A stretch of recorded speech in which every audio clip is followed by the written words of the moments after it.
নমস্কার, নমস্কার, নমস্কার, নমস্কার, নমস্কার, নমস্কার, নমস্কার, নমস্কার, নমস্কার। আপনাদের সবাইকে নমস্কার জানাচ্ছে আপনাদের সৌমিত্র বসু। সবাইকে অজস্র শুভকামনা জানাচ্ছে, সবাইকে স্বাগত জানাচ্ছে আজকের এই শরণাগত অনুষ্ঠানে এবং সবাইকে শুভ সকাল জানাচ্ছে। শুভ হোক, শুভ হোক, সকলের শুভ হোক, সকলের ভালো হোক, সকলের মঙ্গল হোক, সকলের কল্যাণ হোক। আজকের দিনটা একটা শোকের দিন। ভারতবর্ষের ভূতপূর্ব রাষ্ট্রপতি ডক্টর সর্বপল্লী রাধাকৃষ্ণনের তিরোধান দিবস আজকে। এই 16 এপ্রিল 1975 খ্রিস্টাব্দে তিনি প্রয়াত হয়েছিলেন। এবারে বেণীমাধব শীলের পঞ্জিকা অনুযায়ী আজকের দিনটার কথা বলি। আজকে দোসরা বৈশাখ, 1432, ইংরেজির 16 এপ্রিল 2025 বুধবার। আজ তৃতীয়া। সূর্যোদয়ের সময় ভোর 5:20, সূর্যাস্তের সময় বিকেল 5:55। নক্ষত্র অনুরাধা। আজকে জন্মে বৃশ্চিক রাশি, বিপ্রবর্ণ দেবগণ। রাত্রি 3:22 গতে রাক্ষসগণ। আমাদের হোয়াটসঅ্যাপে চিঠি পাঠাবার নাম্বার 9831922927। চিঠির গোড়ায় অতি অবশ্যই SG লিখতে হবে। এবার আজকের অনুষ্ঠান সম্পর্কে বলি। প্রথমে পুরাণ চিরন্তন। মনে আছে কি নিয়ে কথা হচ্ছিল পুরাণ চিরন্তনে? আমরা বলছিলাম তক্ষকের কথা, নাগরাজ তক্ষক। তার সূত্র ধরে আমরা উতঙ্কের গল্পে এসেছিলাম। এই উতঙ্ক বেদ ঋষি, তার নাম। সেই বেদ ঋষির শিষ্য ছিল উতঙ্ক। উতঙ্ক খুব মন দিয়ে পড়াশোনা করেছে। এবার উতঙ্ক গুরু বেদকে গুরু দক্ষিণা দিতে চাইলেন। তো বেদ বললেন যে না, তোমার কাছ থেকে গুরু দক্ষিণা নেব না। তখন তিনি গুরুপত্নীর যে কাম্য বস্তু সেইটাকে বললেন, শিষ্যকে বললেন যে উতঙ্ক, তুমি আমার গুরুপত্নী, তোমার তিনি এইটা চাইছেন, সেইটা তুমি যদি দিতে পারো সেটাই আমার গুরু দক্ষিণা হবে। সেটা কি? সেইখান থেকে শুরু করব পুরাণ চিরন্তনে আজকের কথা, তক্ষকের কথা। তারপরে চলে যাব স্বামী বিবেকানন্দের রচনা থেকে পাঠ এই পর্বে। অপরোক্ষানুভূতি নিয়ে স্বামী বিবেকানন্দের রচনা পড়ে শোনাচ্ছি আপনাদের বেশ কিছুদিন ধরে। তারপর ঠাকুর শ্রী রামকৃষ্ণ পরমহংসদেবের কথামৃত থেকে পড়ে শোনাবো স্বামী গোকুলানন্দজির লেখা থেকে মানসিক চাপ জয় করার উপায় নিয়ে তার যে বই, সেই বই থেকে পড়ে শোনাবো। চিঠিপত্র পড়ব এবং শেষে বাইরে দূরে 92.7 বিগ FM এ শরণাগত অনুষ্ঠান শুনতে বসেছেন। আমি আছি আপনাদের সঙ্গে, আপনাদের সৌমিত্র বসু।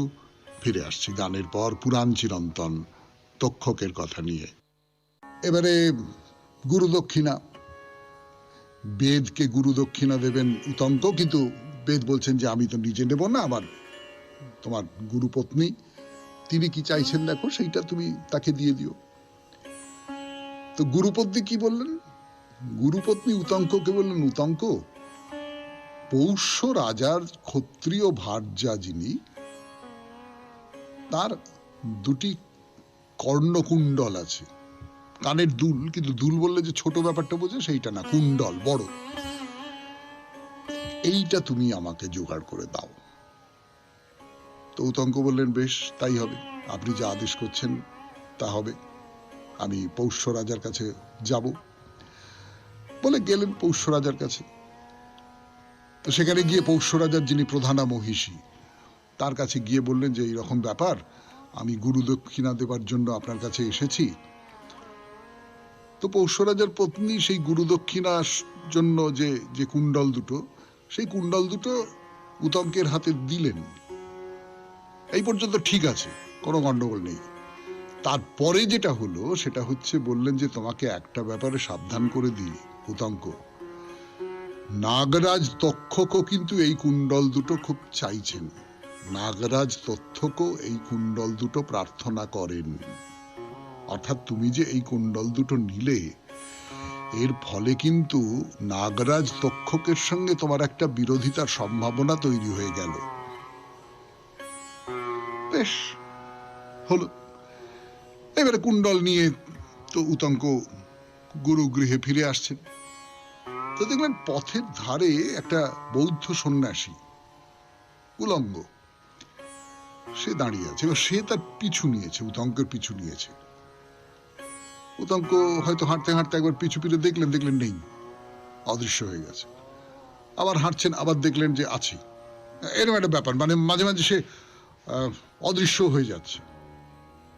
যাই হোক, হচ্ছে খানিক্ষণ বাদে উতঙ্ক ওই যে কুণ্ডল দুটো মাটিতে রেখে, পাশে একটা পুকুর আছে, সন্ধাননিক করবেন, সন্ধাননিকের জন্য ডুব দিলেন। উঠে দেখেন কুণ্ডল দুটো নেই, সেই বৌদ্ধ সন্ন্যাসীও নেই। কুণ্ডল দুটো চুরি করে সে পালিয়েছে। এই যে কুণ্ডল হরণকারী যে বৌদ্ধ সন্ন্যাসী, এই হচ্ছে নাগরাজ তক্ষক। একটা জিনিস খেয়াল করে দেখুন তো, এই যে নাগরাজ তক্ষক কোথাও কিছু না, উলঙ্গ বৌদ্ধ সন্ন্যাসী এরকম হিসেবে কল্পনা করা হয়েছে তাকে। এর ভেতরে একটা রাগ আছে না, একটা হিংসুটেপনা আছে না? মানে আপনি যদি ভেবে দেখেন যে সেই সময় বৌদ্ধ ধর্ম আমাদের দেশে প্রাধান্য বিস্তার করছে, ফলে এখানকার যে ব্রাহ্মণ্য ধর্ম, সেই ব্রাহ্মণ্য ধর্মের সঙ্গে তার একটা বিরোধ তৈরি হচ্ছে। বিরোধ তৈরি হলে যার সঙ্গে বিরোধ তৈরি হয়েছে তাকে আমরা নানান রকমভাবে হতচ্ছেদা করি, তার নামে নানান রকম বদনাম করি, সে খুব খারাপ, এই সমস্ত বলবার চেষ্টা করি। তো সব সময় তাই হয়ে থাকে, সব যুগেই তাই হয়ে থাকে, আজকের দিনেও তাই হয়ে থাকে। তো সেই রকম করে এই বৌদ্ধ সন্ন্যাসী সে ওই উতঙ্কের যে কবচ কুণ্ডল সেটা চুরি করেছে, সে উলঙ্গ, এই সমস্ত ভাবে। এবং আর একটা ব্যাপারও আছে, সেই ব্যাপারটা কি বলবার জন্য ফিরে আসছি গানের পর 92.7 বিগ এফএম এ শরণাগত অনুষ্ঠানে। গানের পর ফিরে এলাম 92.7 বিগ এফএম এ শরণাগত অনুষ্ঠানে। নগ্ন বৌদ্ধ সন্ন্যাসী তো উতঙ্কের কবচ কুণ্ডল চুরি করে পালিয়েছে এবং সে হচ্ছে আসলে তক্ষক। আর একটা কথাও মনে রাখতে বলবো, সেটা হচ্ছে তক্ষক নিজেও কিন্তু অনার্যদের রাজা, এবং এই অনার্যদের রাজা, তাকে বৌদ্ধ সন্ন্যাসী করে দাও, যে বৌদ্ধ সন্ন্যাসীরা বদমাইশ, তারা ব্রাহ্মণ্য ধর্মের উপর দখলদারি নিতে চাইছে, ইত্যাদি ইত্যাদি ইত্যাদি ইত্যাদি। এই সমস্ত করে তক্ষককে খানিকটা খারাপ চোখে দেখাবার জন্য এই ব্যাপারটা করা হলো। তো যাই হোক, উতঙ্ক তো পুকুরে চান করছিলেন, জল থেকে উঠে দেখলেন যে সেই বৌদ্ধ সাধক সেই লোকটা পালাচ্ছে। উতঙ্ক পেছনে ধাওয়া করলেন, ধরেও ফেললেন। তা উতঙ্ক ধরা মাত্রই তক্ষক ওই বৌদ্ধ সাধকের রূপ ত্যাগ করে তক্ষকের রূপ ধারণ করলো, এবং একটা ছোট্ট গর্ত মাটিতে, সেই গর্ত দিয়ে শো করে পাতালে, তার তো বাড়ি পাতালে, রসাতলে, সেইখানে গিয়ে পৌঁছলেন।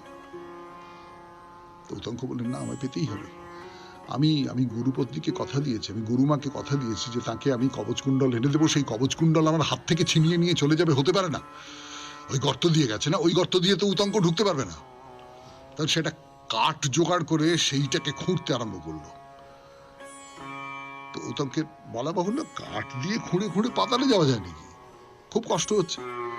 সেইটা দেখে দেবরাজ ইন্দ্র বজ্রকে বললেন যে তুমি যাও, উতঙ্ককে সাহায্য করো, যাও। তো বজ্রের সাহায্যে উতঙ্ক তক্ষকের সন্ধানে পাতালে প্রবেশ করলেন। প্রবেশ করে দেখলেন, আরে বাপ রে বাপ রে বাপ, কি সাংঘাতিক জায়গা! বড় বড় সব প্রাসাদ, মণিমাণিক্যের একেবারে ছড়াছড়ি যাকে বলে, বিশাল একটা শহর। তুই বিশাল শহরে নাগরাজ তক্ষকের খোঁজ পাওয়ার জন্য আমি কোথায় যাব, কিভাবে তার খোঁজ পাবো, আমি তো কিছুই বুঝতে পারছি না। তখন উতঙ্ক যেটা করলেন, আমরা খুব অসহায় অবস্থায় যা করে থাকি সাধারণত, সেইটাই করলেন, অর্থাৎ নাগেদের স্তব শুরু করলেন। স্তব করে যাচ্ছেন, কিন্তু তক্ষকের সন্ধান পাওয়া গেল না। তারপর তিনি বিশেষ মন্ত্রের সাহায্যে একজন মহাজ্ঞানী পুরুষকে তুষ্ট করলেন।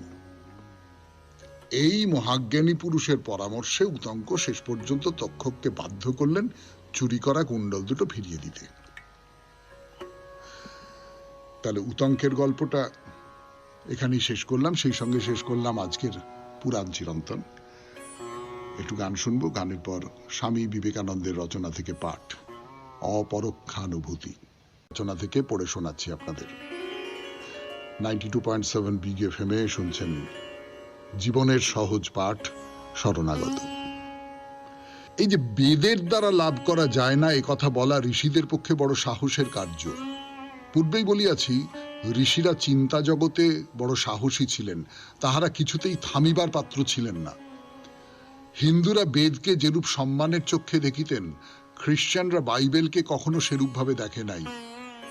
খ্রিস্টানদের ঈশ্বরবাণীর ধারণা এই, কোন মনুষ্য ঈশ্বরানুপ্রাণিত হইয়া উহা লিখিয়াছে, কিন্তু হিন্দুদের ধারণা জগতে যে সকল বিভিন্ন পদার্থ রহিয়াছে তাহার কারণ বেদে ওই সকল বস্তুর নামের উল্লেখ আছে। তাহাদের বিশ্বাস বেদের দ্বারাই জগৎ সৃষ্টি হইয়াছে। জ্ঞান বলিতে যাহা কিছু বুঝায় সবই বেদে আছে। যেমন জীবাত্মা অনাদি অনন্ত, তেমনি বেদের প্রত্যেকটি শব্দ পবিত্র ও অনন্ত। সৃষ্টিকর্তার মনের সমুদয় ভাবই যেন এই গ্রন্থে প্রকাশিত। তাহারা এইভাবে বেদকে দেখিতেন। এই কার্য নীতিসঙ্গত কেন না বেদ উহা বলিতেছেন। এই কার্য অন্যায় কেন না বেদ বলিতেছেন। বেদের প্রতি প্রাচীন দিকের এতটা শ্রদ্ধা সত্ত্বেও এই ঋষিগণের সত্যানুসন্ধানে কি সাহস দেখো। তাহারা বলিলেন না, বারংবার বেদপাঠ করিলেও সত্য লাভের কোনো সম্ভাবনা নাই। সেই আত্মা যাহার প্রতি প্রসন্ন হন তাহার নিকটেই তিনি নিজস্ব রূপ প্রকাশ করেন। কিন্তু ইহাতে এই এক আশঙ্কা উঠিতে পারে যে তাহার পক্ষপাতিত্ব দোষ হইল। এই জন্য নিম্নলিখিত বাক্যগুলিও এই সঙ্গে কথিত হইয়াছে। যাহারা অসৎ কর্মকারী ও যাহাদের মন শান্ত নহে, তাহারা কখনো আত্মাকে লাভ করিতে পারে না। কেবল যাহাদের হৃদয় পবিত্র, যাহাদের কার্য পবিত্র, যাহাদের ইন্দ্রিয়গণ সংযত, তাহাদিগের নিকটেই সেই আত্মা প্রকাশিত হন। আত্মা সম্বন্ধে একটি সুন্দর উপমা দেওয়া হইয়াছে। আত্মাকে রথী, শরীরকে রথ, বুদ্ধিকে সারথী, মনকে রশ্মি এবং ইন্দ্রিয়গণকে অশ্ব বলিয়া জানিবে। যে রথে অশ্বগণ উত্তম রূপে সংযত থাকে, যে রথের লাগাম খুব মজবুত ও সারথীর হস্তে দৃঢ়রূপে ধৃত থাকে, সেই রথই বিষ্ণুর সেই পরম পদে পৌঁছিতে পারে।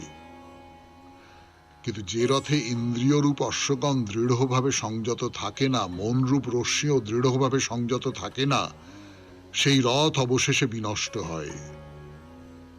সকল প্রাণীর মধ্যে অবস্থিত আত্মা চক্ষু অথবা অন্য কোনো ইন্দ্রিয়ের নিকট প্রকাশিত হন না, কিন্তু যাহাদের মন পবিত্র হইয়াছে তাহারাই তাহাকে দেখিতে পান।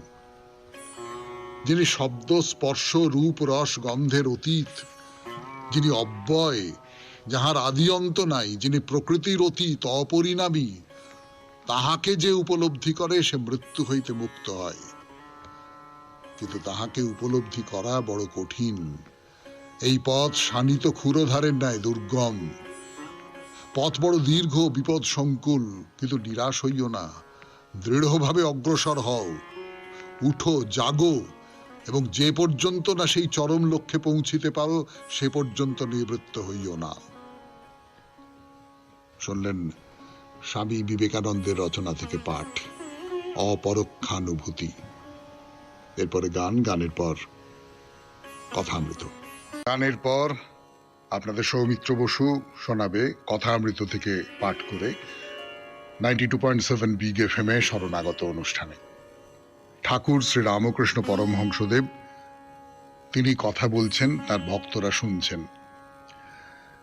এই একটা এক্সিবিশনের কথা হচ্ছিল, তাতে প্রচুর বড় বড় সমস্ত দামি দামি জিনিসপত্র রাজা রাজরাদের দেওয়া হয়েছে। ঠাকুর বলছেন যে ওগুলো দেখলে মনে হয় এগুলো কি কি সোনার তাল, খানিকটা কি হলো, তাতে আমার কি হলো।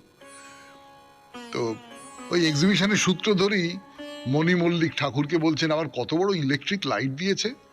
তখন আমাদের মনে হয় তিনি কত বড়, যিনি ইলেকট্রিক লাইট করেছেন। তো শ্রীরামকৃষ্ণ মণিলালকে বলছেন আবার একমতে আছে তিনি এইসব হয়ে রয়েছেন, আবার যে বলছে সেও তিনি। ঈশ্বর, মায়া, জীব, জগৎ, মানে এই চারপাশের এই যা কিছু আছে, আমার এই মাইক্রোফোন বলুন, আমার সামনে কথামৃত খোলা রয়েছে সেইটা বলুন, আমার স্টুডিও বলুন, এই বাস ট্রাম জীব জন্তু আপনি আমি সবটাই তার প্রকাশ। তিনি এই সমস্ত কিছু হয়েছেন। আবার যে বলছে এই কথাগুলো, যে বলছে সেও তিনি।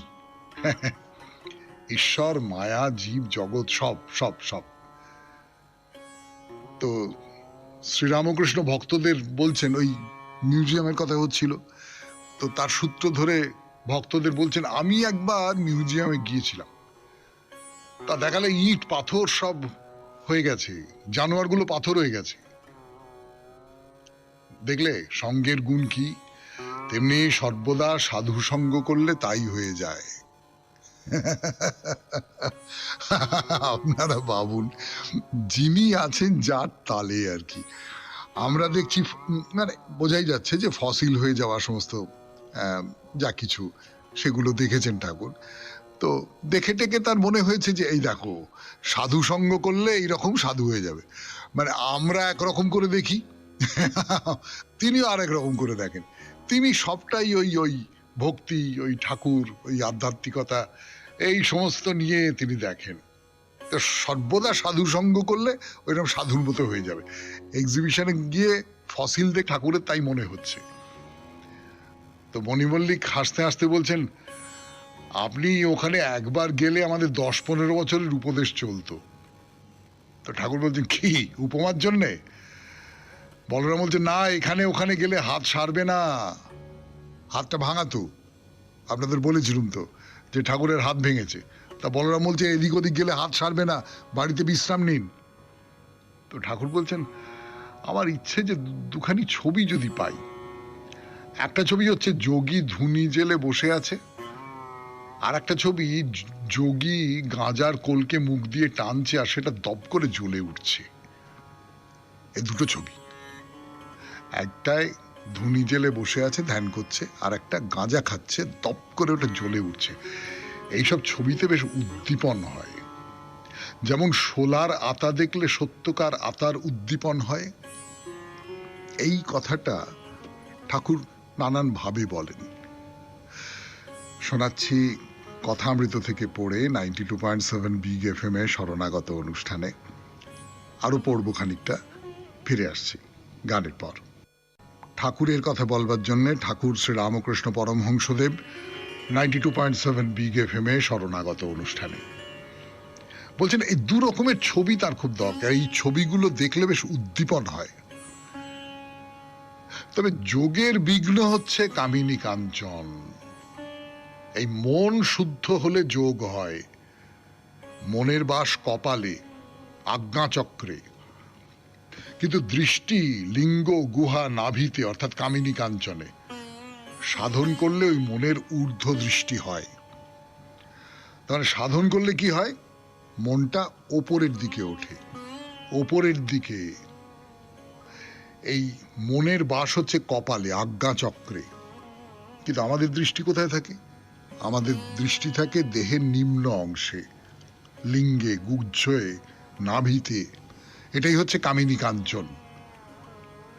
কি সাধন করলে মনের ঊর্ধ্ব দৃষ্টি হয়, সেটা কেমন করে জানা যাবে? ঠাকুর বলছেন, ওই সর্বদা সাধু সঙ্গ করলে সব জানতে পারা যায়।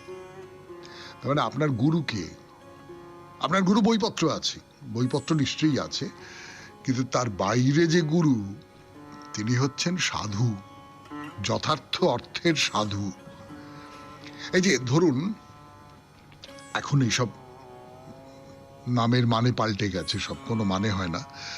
ধরুন আমি যদি বলি বিশ্ববিদ্যালয়ে আচার্য, আচার্য মানে কি? এখন তো রাজ্যপাল আচার্য হন, পদাধিকার বলে, বা কেন্দ্রীয় বিশ্ববিদ্যালয় যেগুলো আছে বিশ্বভারতীর মতন, সেগুলো, সেখানে প্রধানমন্ত্রী আচার্য হন। এটা একটা প্রথা। হ্যাঁ, এইটার কথা আমি বলছি না, এটা এটা কোনো গুরুত্বপূর্ণ ব্যাপার নয়। কিন্তু আমি বলছি আচার্য মানে কি?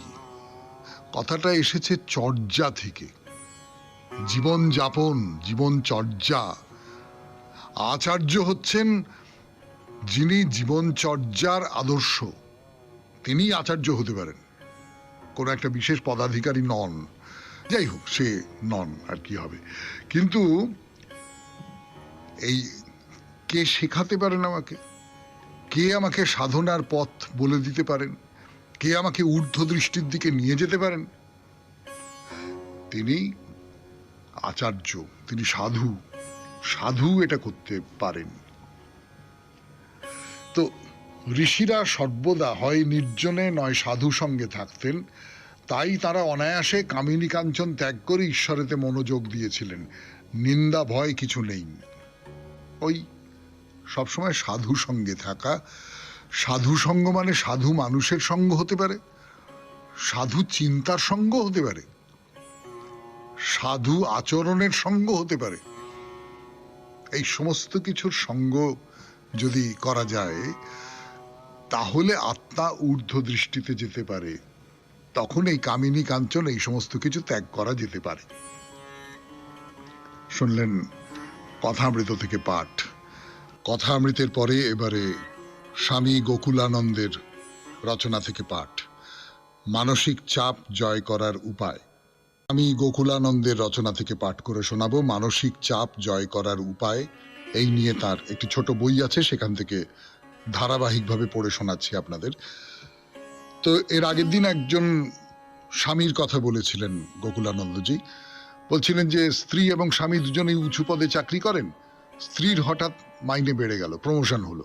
স্বামী ভয়ঙ্কর ঈর্ষার মধ্যে পড়ে গেলেন এবং নানানভাবে স্ত্রীকে উত্তপ্ত করতে লাগলেন। তাহলে এটাও একটা ধরন বলা যেতে পারে। এবারে পড়া শুরু করি। আবার অনেক বিবেচক স্বামীও আছেন সত্যিই, যাদের প্রশংসা না করে পারা যায় না।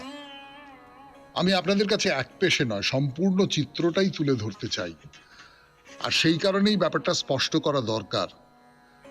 ধরুন স্বামী স্ত্রী দুজনেই চাকরি করেন। এখন দুজনেই যদি দুজনকে সাহায্য করেন সাংসারিক নানা কাজে, তবে তার চেয়ে ভালো আর কি হতে পারে? স্বামী হয়তো অফিস থেকে এসে দেখলেন স্ত্রী বড্ড ক্লান্ত, কুছ পরোয়া নেই, ঢুকে পড়ুন হেসেলে।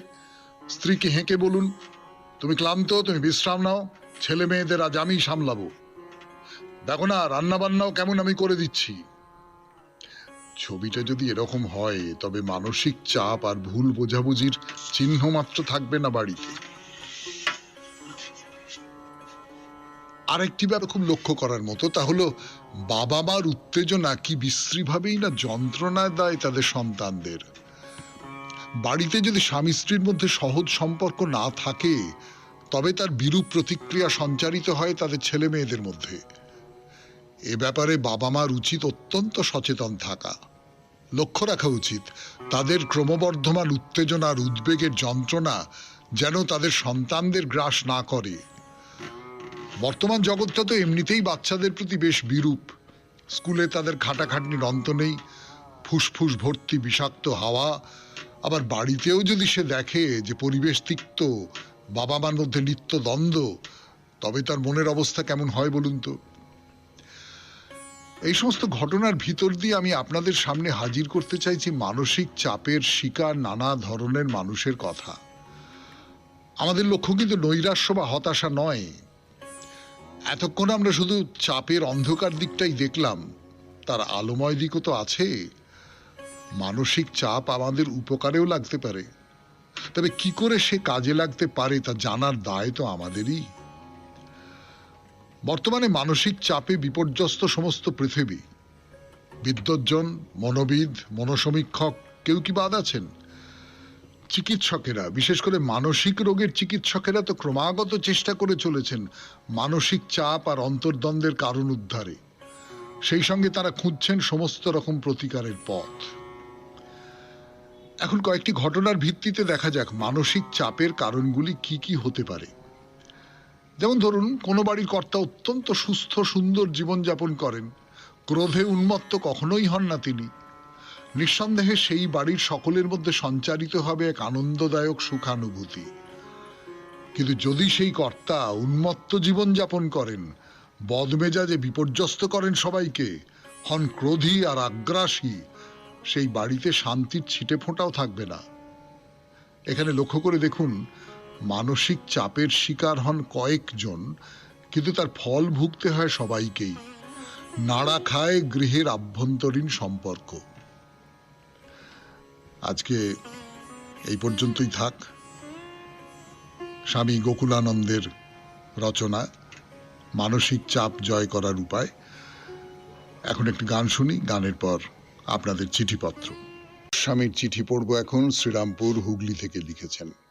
পুরনো চিঠি, অনেকদিন পড়েছিল, চোখে পড়ে গেল, পড়তে বসেছি 92.7 বিগ FM শরণাগত অনুষ্ঠানে। শ্রদ্ধেয় সৌমিত্রবাবু এবং শরণাগত পরিবারের সমস্ত কলাকুশলী ও শ্রোতা বন্ধুদের আমার ঐকান্তিক শুভেচ্ছা। এবারে চিঠির বিষয় আকাশের রং। বিজ্ঞান বলে এই অনন্ত মহাকাশ মহা অমানিসার মতো অন্ধকারাচ্ছন্ন, সৌরশক্তির প্রভাবে আলোকিত ও নানা বর্ণে রঞ্জিত। আমি বলবো আকাশ আমায় ভরল আলোয়। যদিও গানে গানে আকাশ ভরতে আমি অপারগ। অনেক ছোটবেলায় এক কারণ ছাড়া মন খারাপের বিকেলে আকাশে প্রথম দেখেছিলাম রামধনু। মনে হয়েছিল এই অপার্থিব সৌন্দর্য যেন সবাইকে বিশ্বাসের এক শক্ত খুঁটিতে বেঁধে রাখতে পারে। এরপর আকাশ খোঁজা হয়ে উঠেছিল আমার প্রিয় খেলা।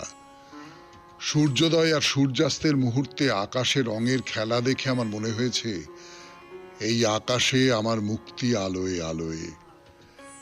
কিন্তু শুধু আমার মন নয়, আমার মনে হয় সবার মনই বিষাদাচ্ছন্ন হয়ে যায় যখন 3-4 দিন ক্রমাগত বৃষ্টি হলে প্রকৃতি দেবী একটা কালচে ময়লা চাদর দিয়ে সম্পূর্ণ আকাশটাকে ঢেকে দেন, যাতে আকাশের ঠান্ডা না লাগে। আমি তখন ভাবি যদি পারতাম এক টান মেরে আকাশের গা থেকে ওই ময়লা চাদরটা ফেলে দিয়ে একটা উজ্জ্বল সোনালি আভার ছটা দেওয়া নীল রঙের চাদর পেতে হালকা রোদ্দুরের ওম শুষে নিয়ে পাখির মতো উড়ে বেড়াতে। নমস্কারান্তে, বিনীত লীনা গোস্বামী, শ্রীরামপুর, হুগলি। হ্যাঁ লীনা দেবী, সুন্দর হয়েছে আপনার চিঠিটি। অনেকদিন পড়েছিল আকাশের রং, এই বিষয়টা দেওয়া হয়েছিল বহুকাল আগে। আসলে আপনাদের চিঠি কখন কখন কোথায় কোথায় যে ঢুকে যায় সেইটা সবসময় খুব টের পাওয়া যায় না। আমার যে খুব মতলব থাকে কারুর চিঠি লুকিয়ে রাখতে, এমনটা ভাববেন না, একেবারে করজোড়ে বলছি। কিন্তু ওই রকমটা হয়ে যায়, কখনো খুঁজে পেলাম। আবার এই রকম অন্য কারুর চিঠি যেটা অনেকদিন পড়া হচ্ছে না, সেটাও হয়তো খুঁজে পাবো। কিন্তু আকাশের রংকে আপনি যেভাবে দেখেছেন সেটি বড় চমৎকার। এবারে গান, গানের পর বাইরে দূরে না, গানের পর আবার আপনাদের সৌমিত্র বসু 92.7 বিগ FM শরণাগত অনুষ্ঠান শুনছেন। যেটা বলছিলাম, দার্জিলিংয়ে যে মহাকাল মন্দির, এই মহাকাল মন্দির তো আগে ছিল একটি বৌদ্ধ মঠ এবং খুব পবিত্র জায়গা, খুবই পবিত্র জায়গা। সকলে খুব পবিত্র জায়গা বলেই মনে করতেন। এবং তখন তো যাকে বলে বাঙালি বাবুরা গিয়ে ওখানে উপস্থিত হচ্ছেন দলে দলে, এমনটা নয়। ওই ওখানকার যারা স্থানীয় মানুষ, নেপালি, লেপচা, তিব্বতী, এই সমস্ত মানুষ যারা আছেন, তারা ওখানে আসতেন, ওখানে পুজো দিতেন, খুবই গভীর ভক্তি ভরে পুজো দিতেন। তো সেই যে গোর্খা সৈন্যরা এসে তারা এই মঠটাকে ভেঙে দিল। এই যে ধ্বংসস্তূপ, এই ধ্বংসস্তূপে আস্তে আস্তে আস্তে আস্তে গড়ে উঠল একটি হিন্দু মন্দির। এই মন্দিরটা কেন বিখ্যাত? তার কারণ এখানে 3টি শিবলিঙ্গ আছে। মানে আপনা থেকে গড়ে উঠেছে কিন্তু স্বয়ম্ভু 3টি শিবলিঙ্গ। এবং মানুষজন বিশ্বাস করেন এই 3টি শিবলিঙ্গই আসলে শিব বা মহাদেব নন। এরা 3জন হচ্ছেন ত্রিদেব, অর্থাৎ ব্রহ্মা, বিষ্ণু এবং মহেশ্বর। কিন্তু একটা ব্যাপারে নিশ্চয়ই আপনাদের কৌতূহল হচ্ছে, সেটা হচ্ছে এই মঠে যিনি ছিলেন, যে বুদ্ধদেবের মূর্তি ছিল, সেই মূর্তি কোথায় গেল? মানে মঠ যখন গোর্খা সৈন্যরা এসে ধ্বংস করে দিল, তখন সেই বুদ্ধ মূর্তিকেও কি ধ্বংস করে দেওয়া হলো? না। আপনারা জানেন, এর আগে বহুবার বলেছি, নানান মন্দিরের ক্ষেত্রে বলেছি, যখন কেউ আক্রমণ করে মন্দির, বিধর্মীরা আক্রমণ করতে পারে, বিদেশিরা আক্রমণ করতে পারে। যখন আক্রমণ করে তখন মন্দিরের যারা পুরোহিত তাদের প্রধান কাজ হয় বিগ্রহকে রক্ষা করা। ফলে এই বৌদ্ধ স্তূপের যিনি বিগ্রহ তাকেও নিয়ে পুরোহিতেরা ওই কাছাকাছি একটা ভুটিয়া বস্তিতে সেখানে তাকে রেখে দেওয়া হয়, তার রক্ষণাবেক্ষণ করা হয় সেইখানে। তো এই হলো এর গল্প। ওই যে ভুটিয়া বস্তি, সেইখানে একটা বৌদ্ধ মঠ, সেটা মেনে নেওয়া হয়েছে। তো এই যে জায়গাটার নাম দার্জিলিং, এই দার্জিলিং কথাটা কেউ কেউ মনে করেন এই নামটা এসেছে দোর্জেলিং বলে এই জায়গাটার নাম থেকে। দোর্জেলিং এই মঠের জায়গাটা, ওই তিনটে নামের সূত্র পাওয়া গেল আর কি। তার মধ্যে আমি আবারও বলছি, ওই পাথরে পাথরে কথা বলা, ওইটাই আমার সবচেয়ে বেশি ভালো লাগছে। মন্দির সম্পর্কে আর দু একটা কথা একটু বলতে হবে, বলে নেওয়াটা খুব দরকার। মানে এটা তো বলাই বাহুল্য যে এই মহাকালের মন্দির খুব বিখ্যাত। বহু মানুষ এই দেবতাকে জাগ্রত বলে মনে করেন, প্রচুর মানুষ দেখতে আসেন, প্রচুর মানুষ পুজো দিতে আসেন। আর এমনিতে এই এই অঞ্চলের যারা মানুষ, ওই যাদের কথা বলছিলাম, নেপালি, তিব্বতী, ভুটিয়া, লেপচা, এদের একটা বড় অংশ খুব ধার্মিক মানুষ হন। ফলে প্রায়শই তাদের দেখবেন এই মহাকাল মন্দিরে আসতে। এবারে বলি এই মহাকাল মন্দিরটা ঠিক কোথায়, দার্জিলিং শহরের ঠিক কোথায়। একটা সময় বাঙালি খুব দার্জিলিং যেত, মানে আসলে গরমকাল পড়লেই তো সাহেবরা দার্জিলিং চলে যেত, আর তার দেখা দেখি বাঙালি বাবুরাও দার্জিলিং যেতাম আমরা। ফলে আমরা খানিকটা দার্জিলিং চিনি, হয়তো অনেকেই চিনি। কাজেই বলে দিই আপনাদের এই মহাকাল মন্দির কোথায়। 92.7 বিগ এফএম এ শরণাগত অনুষ্ঠান শুনছেন বাইরে দূরে। আমি আছি আপনাদের সঙ্গে, আপনাদের সৌমিত্র বসু।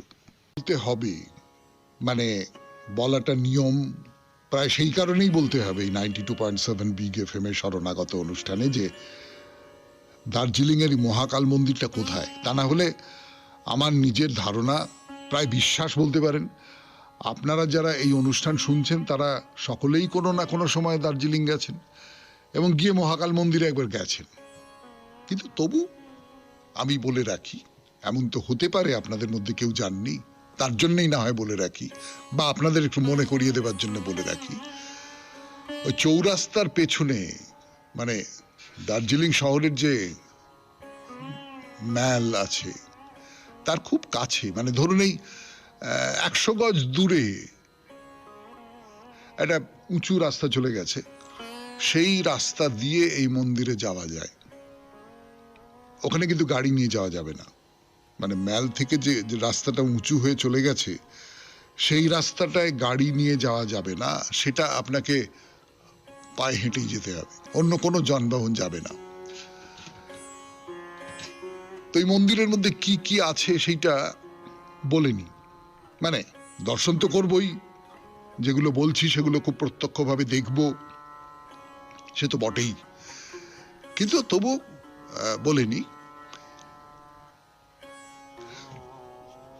মন্দিরের ভেতরে অনেকগুলো মন্দির আছে, কিন্তু প্রথম যেটা বলবার সেটা হচ্ছে একটা সাদা রঙের স্তূপের মতন আছে, মানে বৌদ্ধ স্তূপ। সেই বৌদ্ধ স্তূপটা আমরা অবশ্যই দেখব, কেননা এটা তো আদিতে একটা বৌদ্ধ স্তূপই ছিল। তার স্মৃতি হিসেবেও আমরা এই বৌদ্ধ স্তূপটা খুব ভালো করে দেখব। তার বাইরে ওই ছোট ছোট মন্দির রয়েছে, যেমন মা কালীর মন্দির রয়েছে, মা দুর্গার মন্দির রয়েছে, ভগবতী দেবীর মন্দির রয়েছে, গণেশ রয়েছেন, কৃষ্ণ রয়েছেন, রাম রয়েছেন, পার্বতী, সাই বাবা, হনুমান, রাধা, এরকম বেশ কিছু দেবদেবীর মূর্তি রয়েছে। না, এর চেয়ে বেশি কিছু বলবো না, মন্দিরটা যখন দেখবো তখন নিজের চোখেই তো দেখতে পাবেন। তাহলে দেরি কেন, চলুন ম্যালের রাস্তা ধরে আমরা হাঁটতে থাকি। ম্যালের রাস্তা বললেই কিরকম মনটা উদাস হয়ে যায়। যাক, সময় হয়ে গেছে, আজকের মতো শেষ করি। শরণাগত, আমাদের হোয়াটসঅ্যাপে চিঠি পাঠাবার নাম্বার 9831922927। চিঠির গোড়ায় অতি অবশ্যই SG লিখতে হবে। কবিতা, রবীন্দ্রনাথের কবিতা পড়ে শোনাই। কবিতার নাম বাতাবির চারা। একদিন শান্ত হলে আষাঢ়ের ধারা, বাতাবির চারা আসন্ন বর্ষণ কোন শ্রাবণ প্রভাতে রোপণ করিলে নিজ হাতে আমার বাগানে। বহুকাল গেল চলি, প্রখর পৌষের অবসানে কুহেলি ঘুচালো যবে কৌতূহলী ভোরের আলোক, সহসা পড়িল চোখ হেরিনিউ শিশিরে ভেজা সেই গাছে কচি পাতা ধরিয়াছে, যেন কি আগ্রহে কথা কহে, যে কথা আপনি শুনে পুলকেতে দুলে। যেমন একদা কবে তমসার কুলে সহসা বাল্মীকি মুনি আপনার কণ্ঠ হতে আপন প্রথম ছন্দ শুনি, আনন্দ সঘন গভীর বিস্ময় নিমগন।